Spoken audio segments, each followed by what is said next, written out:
Recipe palkova recipe செய்ய போகிறோம். வாங்க எப்படி செய்யுதுன்னு பார்க்கலாம். இந்த சேனலை சப்ஸ்கிரைப் பண்ணாதவங்கன்னா சப்ஸ்கிரைப் பண்ணிவிடுங்க. நிறைய ரெசிபி நான் வந்துன்னு இருக்கோம். அதை இப்போ வாங்க எப்படி செய்யுதுன்னு பார்க்கலாம். தேவையான பொருட்கள் 1 லிட்டர் பால், சர்க்கரை 1/2 கப் எடுத்து வச்சுருக்கேன், நெய் தேவைக்கேற்ப. வாங்க எப்படி செய்யுதுன்னு பார்க்கலாம். அடுப்பு பற்ற வச்சு இது வரை அகலமான யானத்தை வச்சுங்க. அதில் இந்த பாலை ஊற்றிக்கலாம். நம்ம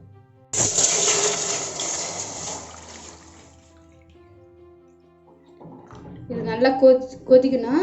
1 மணி நேரமாக தான் ஆகும். இது நல்லா சுண்டாக வர அளவுக்கு ஊற்றணும். தண்ணியெலாம் எதுவும் ஊற்றக்கூடாது. திக்கான பால்லே செய்ய போகிறோம் இன்றைக்கி. நம்ம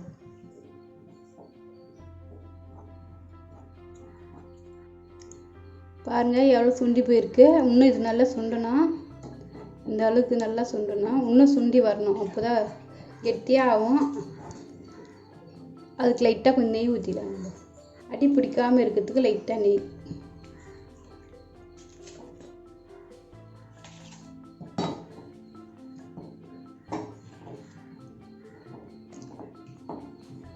இது இன்னும் நல்லா கெட்டியாகனா அது வரையும் நல்லா கலக்கினே இருங்க. விட்டுறாதீங்க, அடி பிடிச்சிடணும்.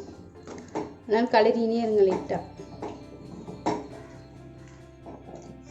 அடி பிடிக்காத அளவுக்கு நல்லா கிளறினே இருங்க. அதை கூட கொஞ்சம் கொஞ்சம் நெய் விட்டுனே இருங்க.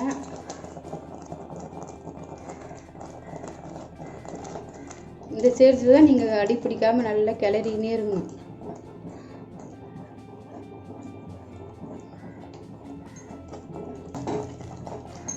நல்லா கிளறினே இருங்க. அடி பிடிச்சிட்டு போது கொஞ்சம் கொஞ்சமாக நெய் விட்டு கிளறுங்க. பாருங்கள் அப்போ ஊற்றின பாலுக்கும் இப்போ எப்படி இருக்குது பாருங்க. இந்த அளவுக்கு வரணும். இந்த அளவுக்கு கிண்டிக்கிட்டே இருக்குங்க. அப்போ தான் ஒரு ஸ்டேஜ் வரும். 1 லிட்டர் பால் ஊற்றினா இப்போ எப்படி வந்தது பாருங்கள். அந்த பால்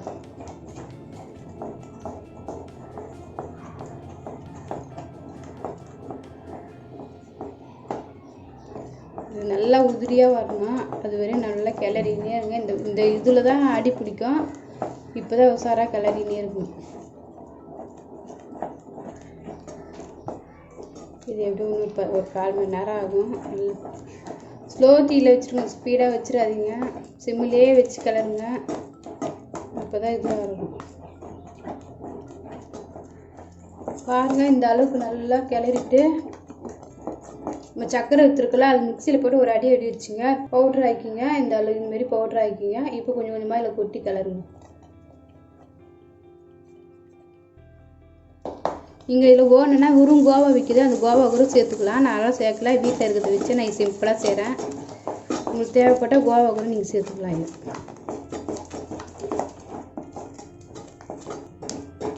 இன்னும் கொஞ்சம் போட்டுங்க. சக்கரை தூள் பவுட்ரு நல்லா போட்டு கலரும்.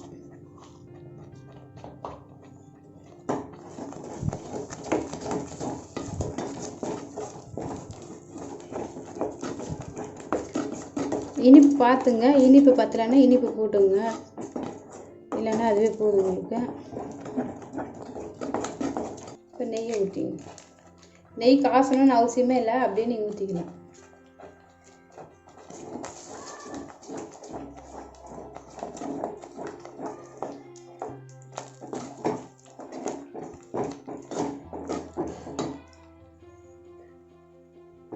இந்த அளவுக்கு வரணும். இப்போ பால்கோவா ரெடி ஆயிடுச்சு.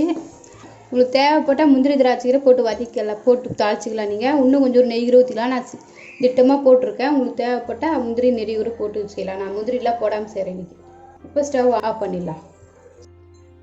பால்கோவா ரெடி ஆயிடுச்சு. நீங்களே ட்ரை பண்ணி பாருங்கள். பாருங்கள் எந்த அளவுக்கு வந்திருக்குன்னுட்டு. இந்த வீடியோ உங்களுக்கு பிடிச்சிருந்தா லைக் பண்ணுங்கள், சப்ஸ்கிரைப் பண்ணுங்கள், மறக்காமல் பெல் பட்டன் அழுத்துங்க.